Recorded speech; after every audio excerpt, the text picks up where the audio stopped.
They didn't come. I remember staring at the empty chairs where my parents should have been. The violins played, the flowers were perfect, and yet that absence cut through me sharper than any blade. When I called, still in my dress, still shaking, their words echoed, cold and rehearsed. "Enjoy marrying your plumber. We won't be embarrassed with you." My mother's tone, icy, detached. My father, silent in the background. And then the line went dead. For a moment I couldn't breathe. Years of loyalty, of being the good daughter, meant nothing. My crime?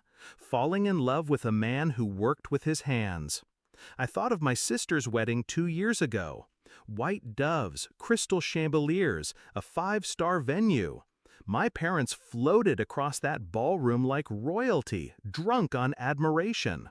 They spared no expense, $60,000 to prove their daughter's worth. And me? I was the maid of honor, smiling through speeches, covering the bills they forgot to pay, making sure everything ran smoothly. I thought it was love. I thought that loyalty mattered. But when it was my turn, they erased me. At first, the pain consumed me.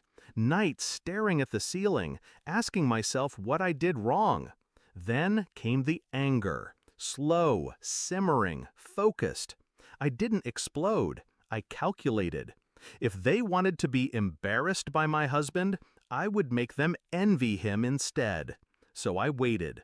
I listened. I built my silence into a weapon. My husband, Daniel, wasn't just a plumber. He was sharp, ambitious, relentless. His hands might have been calloused, but his mind was precise.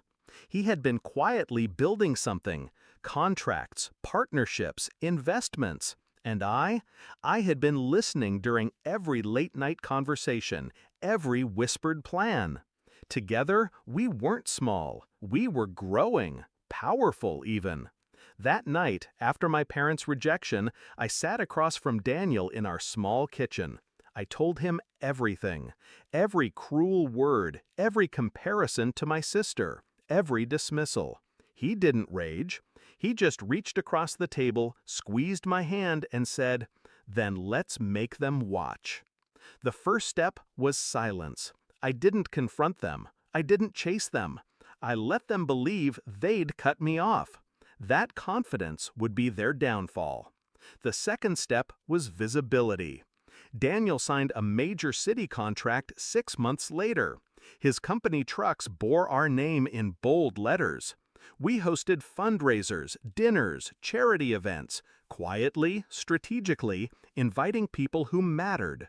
I made sure the photos circulated. I made sure the right people tagged me. Then came my move.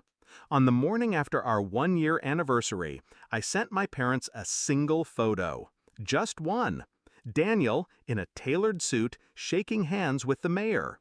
Behind them, a banner: Partnership for City Infrastructure. The caption, just 3 words: My husband, ours. I hit send and went about my day. By evening, my phone vibrated with 40 missed calls. My mother, my father, my sister. Then the texts, panicked, pleading. "We need to talk. Why didn't you tell us? Call us immediately."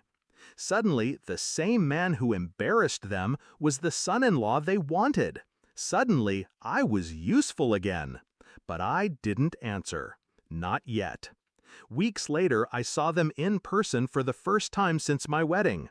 They cornered me at a charity gala, one they hadn't been invited to. My mother smiled, that rehearsed social grin. "Darling, you should have told us. We had no idea Daniel was so successful." I stared at her, calm, unflinching. "You didn't care to know." Her smile faltered. My father cleared his throat. "We just want to be part of your life again." I leaned in, close enough for only them to hear. My voice was steady, surgical. "You wanted me to enjoy marrying my plumber, and I have, every second. The only difference is you'll never enjoy it with me." I left them standing there, small and desperate, in a room full of people who no longer looked at them. The truth? I don't need their approval. I never did. What I wanted was for them to feel the weight of their own arrogance, to choke on the taste of doors they slammed shut, only to watch me open better ones. And now, every time they see my name in a headline, every time someone asks about their brilliant daughter and her husband, they're reminded of the moment they chose pride over love. That is my revenge. Not anger, not shouting, exile.